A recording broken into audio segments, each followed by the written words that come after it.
Hello, welcome to a new session of HPP Innovation Week, the benchmark event of high-pressure processing technology for food and beverage industry. Thanks to all the attendees for still being behind the screen in this last talk of the day. I'm Marta Onrubia, Sales Area Manager for European Market, and in the next few minutes we are going to enjoy an interesting talk about macromolecules and innovative biotechnology application. For this, we have two great guest speakers. Hi, welcome. Hi. Hello. They are Rick Queiroz, our colleague at Hyperbaric and HPP application specialist, and Jorge Saraiva, associate professor at Aveiro University in Portugal. Thank you both and welcome. Thank you. During this session, Rui will share with us a presentation about the behavior of different macromolecules under pressure at maximum 600 megapascals. And Professor Saraiva will talk about an innovative application that opened the door to work at lower pressure, for 40 megapascal. In this specific case, he will talk about fermentation. The structure of the session will be as follows. Rui and Professor Saraiva will give their individual presentation, and at the end, I will ask a few questions to both of them. Last thing before we hear them, I would like to remind that all attendees have an open chat where you can send us all your questions. So let's start with you, Rui. He is an application and food processing specialist at Hyperbaric since 2019, where he provides technical and scientific support to clients and potential clients, as well as participates in R&D projects related to high-pressure processing. He completed his Master of Science in Food Biotechnology and his PhD in Food Science and Technology and Nutrition in 2020 at the University of Aveiro in Portugal. The focus of his studies was the effect of high pressure on biopolymers, mainly on the technical properties of proteins. Overall, he has more than 8 years of experience working with HPP and is author of or co-author of more than 30 scientific papers and technical book chapters related to this technology. Rui, the audience is eager to listen to you. So please, if you can share your presentation. Thank you. Can you please confirm if you see my screen all right? Yeah. Yes, we can see it. Thank you. Okay. Thank you, Marta, for the introduction, and hello everyone. My name is Rui Queiroz, and I'm part of the applications team here at Hyperbaric. And today I will be talking a little bit about the effects of high pressure on macromolecules. Well, there are several types of food macromolecules, namely proteins, which include enzymes, and carbohydrates and lipids. In this presentation, I will only be focusing on biopolymers, basically the long molecules that are made of chains of smaller molecules, namely proteins and carbohydrates. So, foods are generally very complex matrices, and pressure affects its components differently, with many of them not being affected at all. Small molecules like vitamins, for example, are not affected by pressure. However, macromolecules being so large can be somehow affected and are usually affected. Well, this is important because besides their nutritional value, which by the way is not affected by pressure, biopolymers provide several technical functions.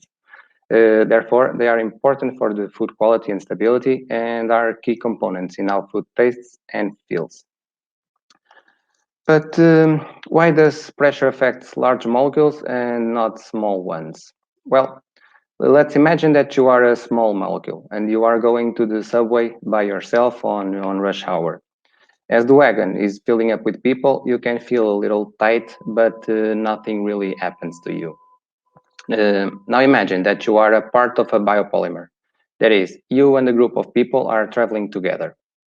At first, you may all stand in a circle, but as more and more people are entering the wagon, it's harder to remain in the same position. So the group of people might have to adjust and stand in different positions.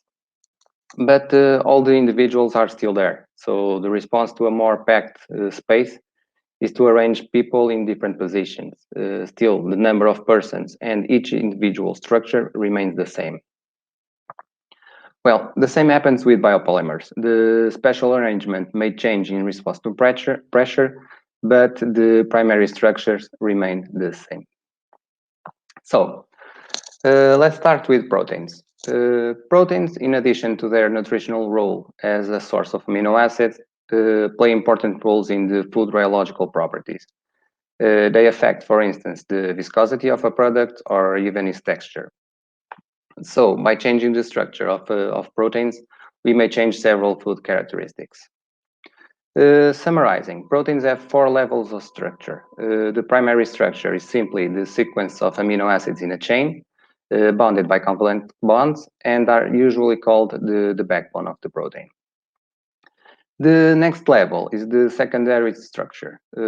Well, this refers to local folded structures, the alpha helix and beta sheets that are formed due to the interactions between the atoms of the backbone. And then we have the three-dimensional structure of a protein.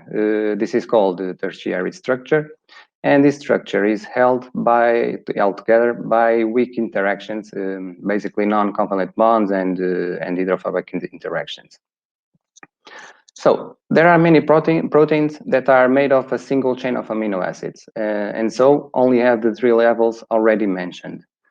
Still, some proteins are made of multiple chains, also known as subunits. When these subunits come together, they give the protein its quaternary structure. Like the tertiary structure, these subunits are held up together by weaker interactions as well. So, in a general way, the more complex is the level of organization, the more sensible it is to pressure. Usually, the denaturation of proteins induced by pressure follows some steps. The first step is the dissociation of the protein subunits. That is, pressure up to 200 megapascal, more or less, separates the protein into their subunits. From there, typically, the unfolding degree of a protein gradually increases with pressure. In a general way, pressures above 300 and especially above 500 megapascal affect the three-dimensional structure of the proteins, and this often results in conformational changes and aggregation. Basically, you have a 3D structure that you open up with pressure, and by opening that structure, the proteins that are near each other get all tangled together, and that is, they create and form these big structures that change the properties of the food where they are present. Since HPP does not affect covalent bonds, the primary structure of the proteins and therefore their nutritional value are not affected by HPP. In other words, HPP only changes how the protein structure arranges in a 3D space. Now let's see some practical examples of the consequences of these changes.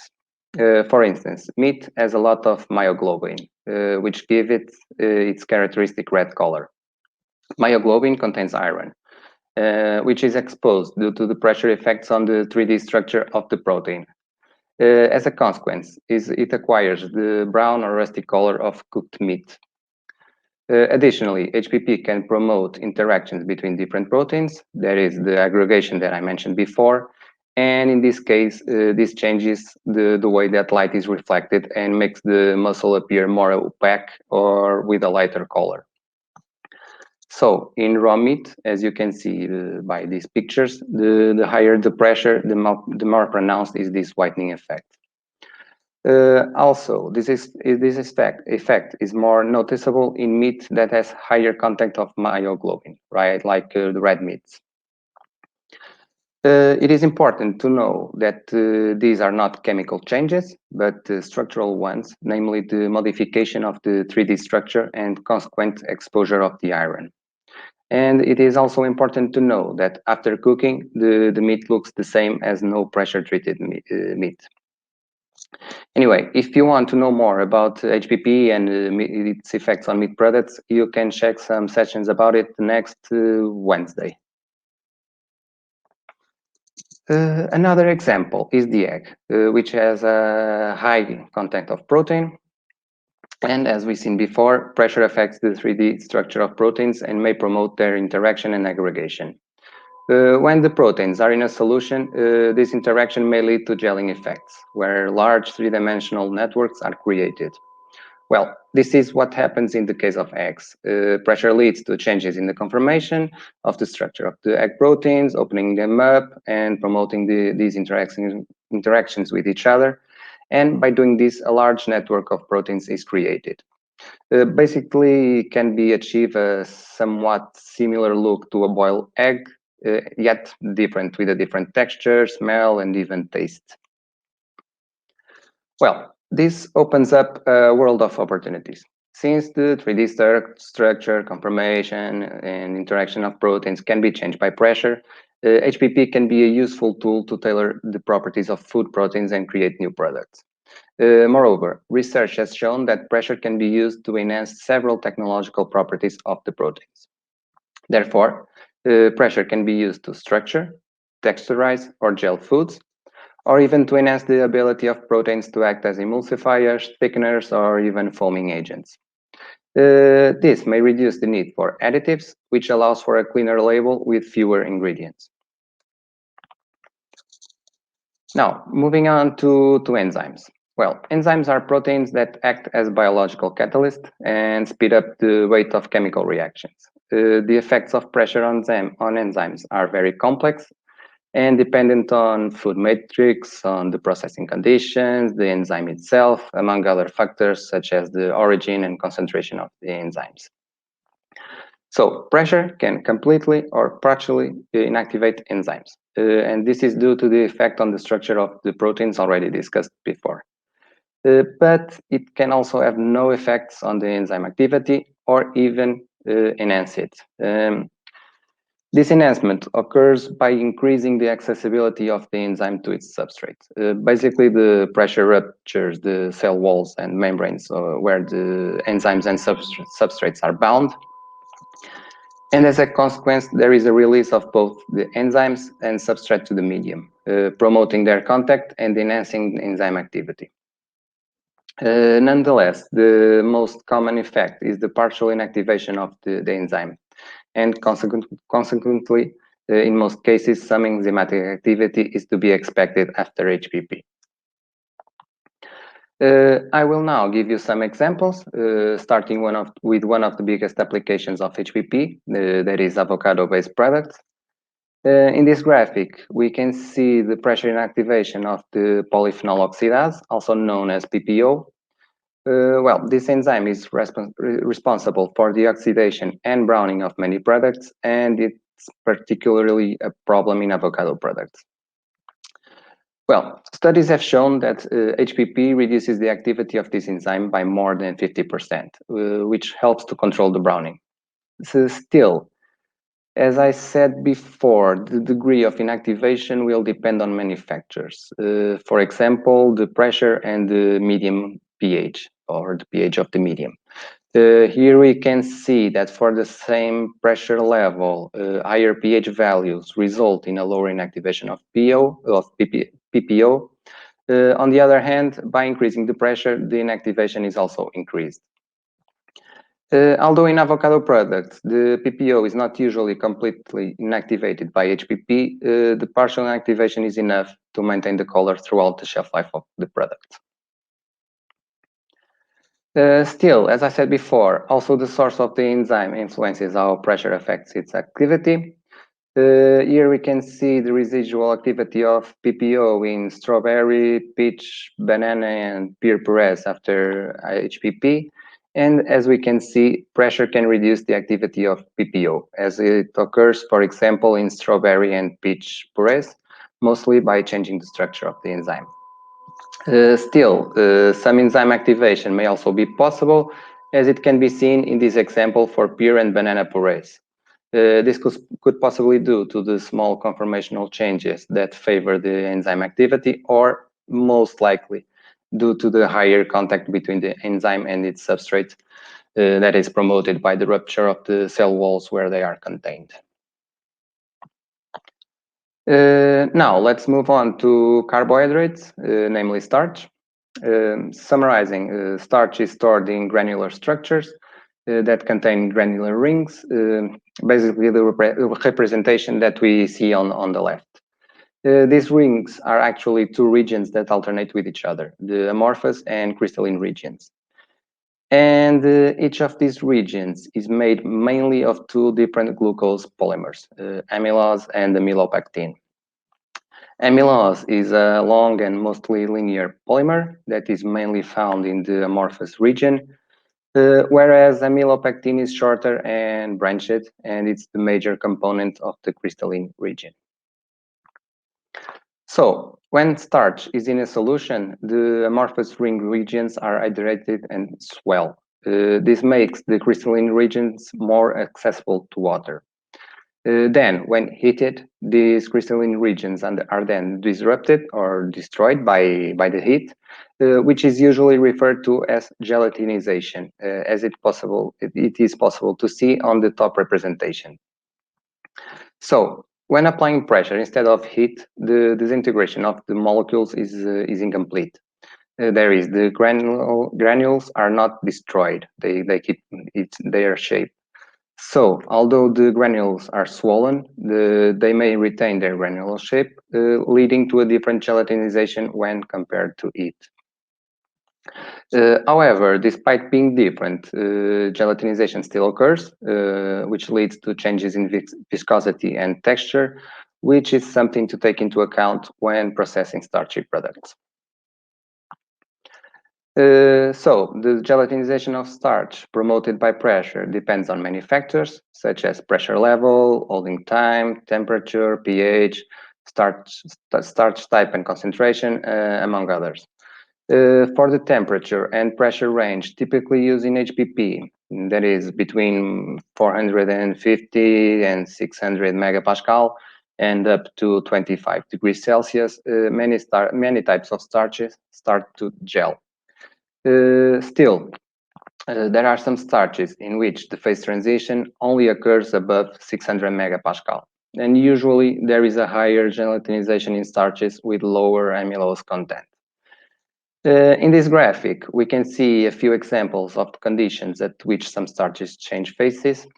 You can see that the blue rectangle marks the typical HPP conditions. So here we can see that the gelatinization of barley, wheat, and tapioca starches may occur at typical HPP conditions.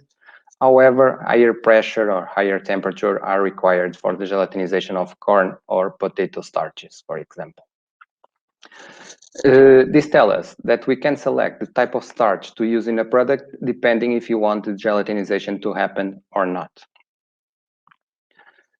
Still, like what happens with proteins, HPP can be a useful tool to tailor the properties of carbohydrates and with this create new products. So HPP can be used to change the starch molecules, which allows to modify how starch behaves. And this may also allow to improve the use of starch as a thickener or a gelling agent, or even make starch-based hydrogels for several different applications.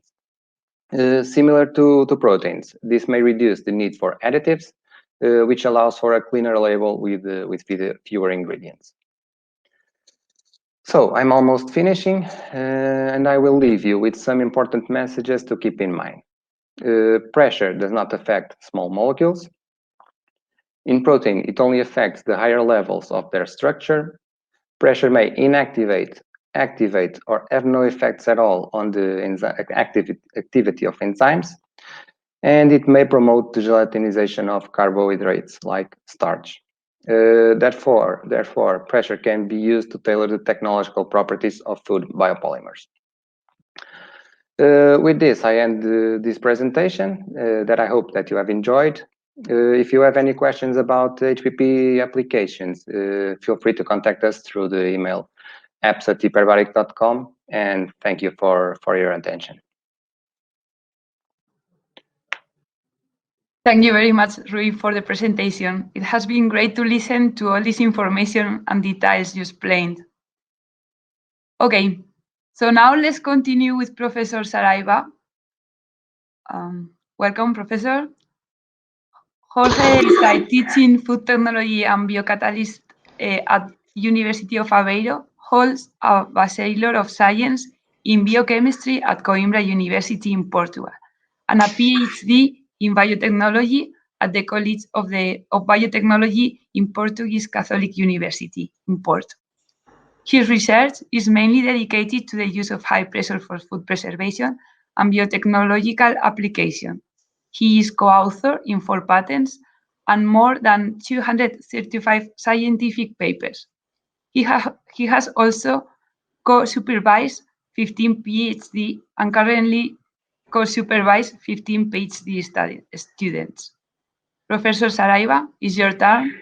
Could you please share with us your presentation? Oh. Hi everyone. So please can you check if you can see my screen?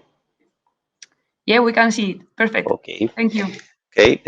Thank you very much, Marta, for the presentation. So my name is Jorge Saraiva. So I work at University of Aveiro in the chemistry department, and it's a pleasure to be here to talk a little bit one of our applications on, we call it high pressure, but is in fact this application is more moderated pressure or even low pressure, but anyway is high pressure considering the atmospheric pressure. So I'll be speaking about a little bit fermentation processes under pressure, mostly related to food fermented products. So if we look back to the evolution of food preservation and food processing, we see that temperature has been the main factor to be used and to be applied for processing and preservation. Anyway, we are now looking as a pressure to pressure, so with non-thermal pasteurization. So we are looking at pressure a little bit in a similar way to temperature to see if we can really not only pasteurize foods but also process foods by pressure to acquire novel properties. And Rui made a nice presentation about this on micromolecules. And we have been studying also pressures lower than the pasteurization level of pressures to be used to pasteurize food, in a way to have maybe also different applications in the food area. And one of the cases is fermentation under pressure. In fact, if we really rationalize and think a little bit, when we are producing a food by fermentation, like for example wine, yogurt, whatsoever, we are really also fermenting the food under pressure, because we are at 1 atmosphere of pressure. Of course, for us this is very normal, and particularly here is very normal because usually for some of these fermentation processes we use temperatures above room temperature or environmental temperature, like is the case of yogurt. So we all know, most of you know, and have probably done it in the school or at home as a funny hobby.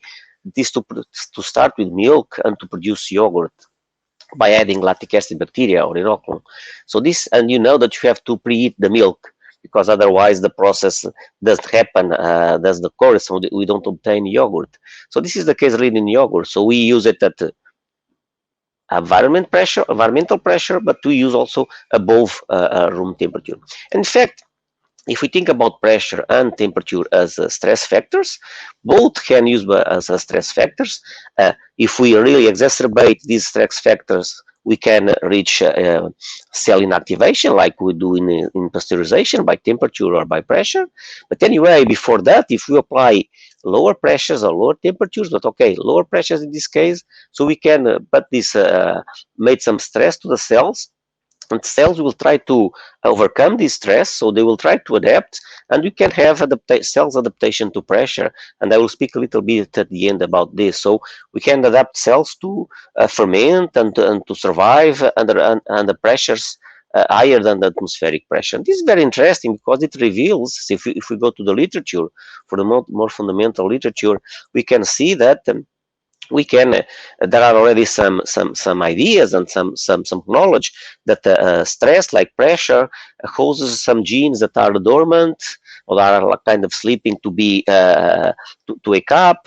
They put some other genes sleeping, they accelerate or decelerate the use of some genes. So this is the overall adaptation process of a cell. So in this sense, we thought that maybe if we could, for example, think about fermentation processes, like for example yogurt, that does not happen always at the same temperature, because several recipes at the industry, they use different temperatures to produce yogurt with different characteristics. Of course, there is a temperature where the yogurt production occurs faster, but we start to think about this, about pressure. Can we also introduce pressure as a stress factor in this case?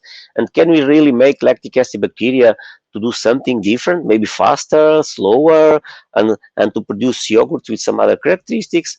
And we rationalized also this a little bit, because as we know, we now have increasing knowledge about life that is unicellular microorganisms and pluricellular microorganisms that really live under pressure, and sometimes also at low and high temperatures and in the deep sea. So these organisms are also adapted to this pressure, so throughout evolution. So in our case, we start to think about, can we do this for start with an inoculum, have somehow a fermentation under pressure? Can we increase the production of some interesting biochemical compounds, or can we use it also for fermented foods? In fact, our strategy is like this. So we study microbial growth under pressure, so fermentation under pressure, microbial metabolism under pressure, and we are looking for some possible metabolic shifts to increase or to slow down some metabolic pathways, maybe the formation of new compounds, maybe the formation of different ratios of several compounds that can give different characteristics to the product. So we started by faster processes like yogurt, kefir, and so on, but I will speak also only here about yogurt.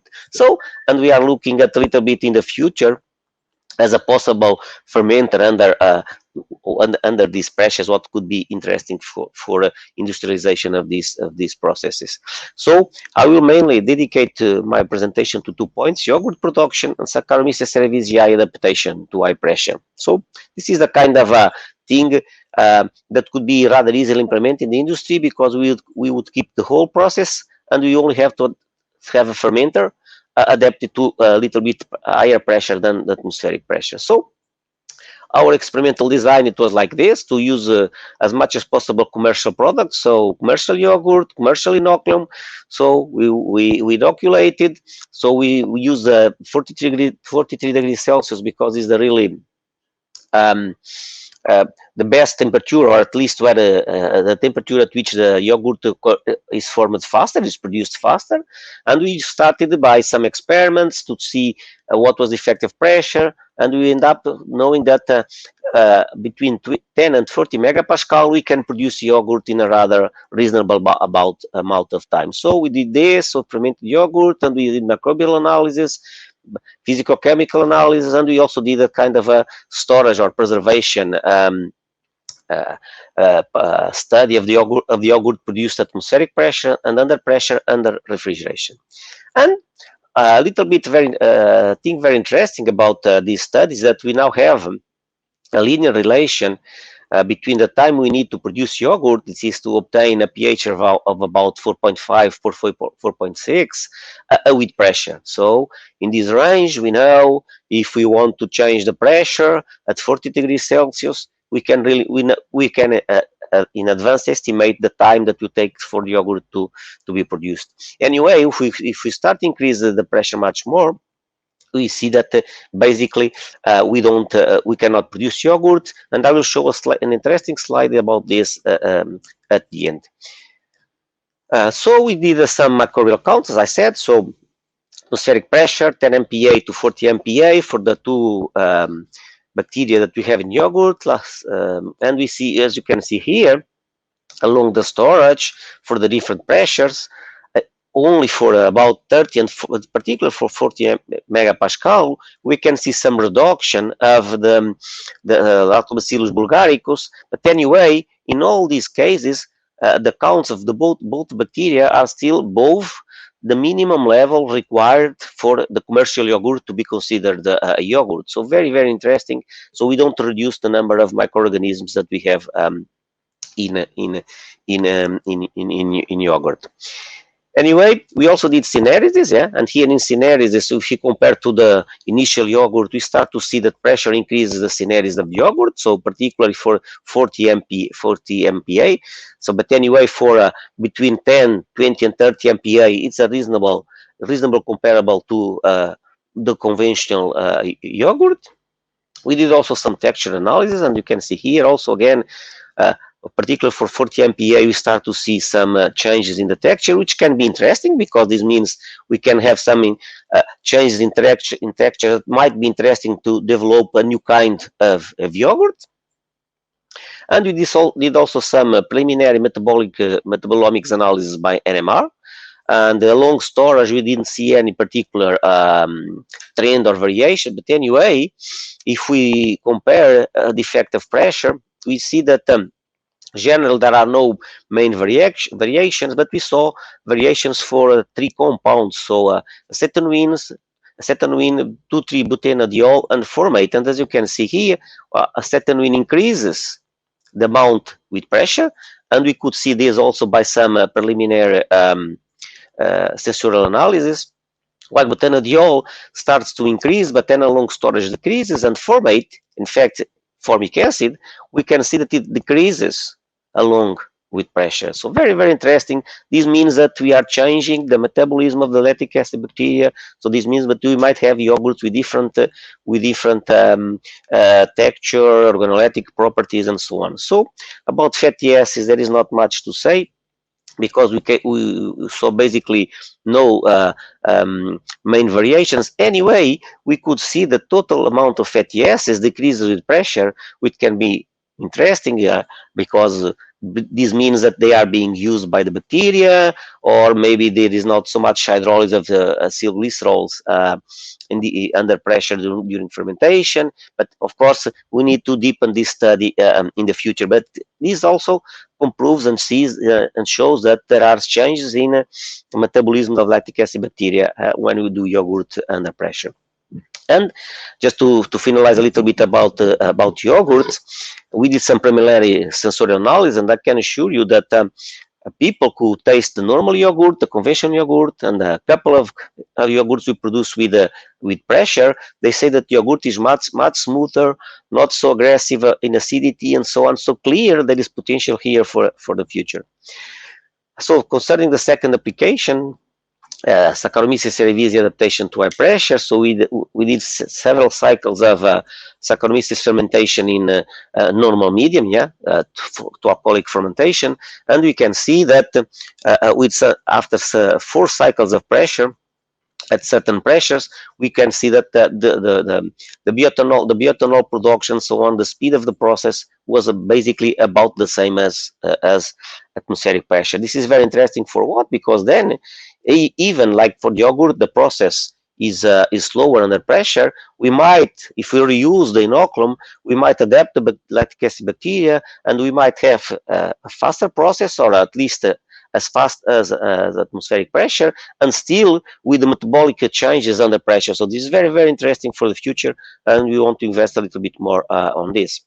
So as I told you before, concerning a little bit some applications, when we were very initially, when we are studying the yogurt production under pressure, we are only used 40 degrees Celsius. Now we have results already combining pressure and temperature, and I can assure you that when we start to combine with the temperature, in fact, pressure and temperature combined, the temperature at which yogurt is produced faster under pressure is not anymore 40 degrees Celsius, but is a different temperature. So this means we can manipulate pressure and temperature to have different speeds of the fermentation process, as of course, for example, in enzymes. But anyway, at the beginning, we were still looking for the range of pressures to study, and if you remember, yogurt, as I said, above 40 degrees Celsius, 40 MPa is really very difficult to produce, and we did the first initial studies at 100 MPa. This is here. So if we try to ferment yogurt at 100 MPa, 42 degrees Celsius, there is basically no fermentation, so no change in pH, no consumption of sugars. But if you take this milk inoculated with the lactic acid bacteria back to atmospheric pressure and 43 degrees Celsius, we can see that it ferments rather normally compared to the yogurt. So this is very interesting, because it looked, at the beginning we thought we had killed and inactivated the lactic acid bacteria, but anyway, what we had did, it was like to suspend the lactic acid bacteria metabolism at 100 MPa and 40 degrees Celsius for 3 hours, and when you put it back to atmospheric pressure, it is really starting consuming sugars and fermenting the yogurt, and we could obtain yogurt. So we published this paper saying that maybe pressure can also be used as an on-off switch to stop and restart fermentation. So this is some papers we have published about this, and we want to invest more on this. But you know, in academia, you are dependent on scholarships, students, and so on and so on. So rather tricky sometimes to do this. So this is the group that is now connected to me, doing research on high pressure. So now our funders, and you can also find us at the social networks. And thank you very much. And if you have any question, I'll be delighted to try to answer. Professor, thank you very much for sharing with us these interesting and innovative applications. Hope we can find HPP yogurt in the market in a near future. I hope so. I hope so. Okay, so thanks all for your interesting insights. We start now with the inquiries. Okay. So sure. Let's go for the first one. Well, to me, the yogurt has been a really interesting insight. So, Jorge, to read that it's possible to produce yogurt with HPP is an absolutely innovative application, but my doubt there or here is regarding the legislation about this product. Could we still call yogurt after using high pressure? Well, that's an issue for sure, yeah. But if you think about, I'll go back to the first years of high pressure processing for pasteurization. It was also looked as a new thing, and it still looked as a new thing, but now it's much more accepted, and it's basically, we know that many countries really accept pressure for pasteurization. Anyway, we are playing with pressure as people play in industry with temperature. So not all yogurts that you have in the market are produced at the same temperature. So just to adjust quality and so on and so on. So we are playing with pressure. So I don't think it's going to be so difficult to have this approved for commercialization. But anyway, it's an issue, of course. We can say HPP yogurt and let the consumers know about the technology, or like we say pasteurized yogurt or something. So yeah, for sure. But that's an issue. But I don't see really much problems with this. Yeah, okay, and you may consider that the bacteria is still alive, so it's one of the requirements for to be called yogurt. Yeah. Okay. Great. Okay. So the second inquiry is, according to your experience and studies in the field, is it possible to obtain new nutritional profiles in those fermented HPP foods products so they become added value products? I do think so. Not only nutrition, but textural and functional and organoleptic. Yeah. Right. So I highlighted a little bit the lower amount of formic acid in the yogurts produced under pressure.